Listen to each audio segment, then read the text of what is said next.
ନୟାଗଡ଼ ଜିଲ୍ଲା Nuagaon ବ୍ଲକଠାରେ ଦିଜାପୁଲ relief organisation Daspalla ତରଫରୁ ଭିନ୍ନକ୍ଷମ ସହାୟତା ଶିବିର କାର୍ଯ୍ୟକ୍ରମ କରାଯାଇଥିଲା।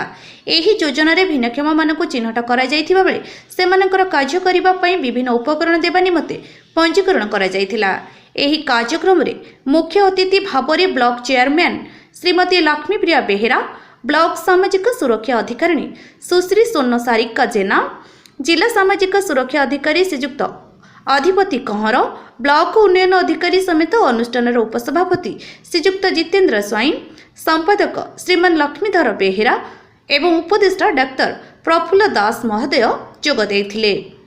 एही कार्यक्रम रे कोण अनुकोणरू 500 वृद्धसंख्यक भिन्नक्षम व्यक्ति जोग देथिबा बेले 203 जनकु जोग हिताधिकारी चिन्हट करा जायथिला।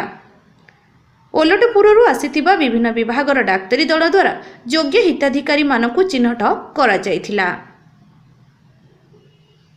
दशपल्लारू दिनेश सिठंक रिपोर्ट, गूगल न्यूज।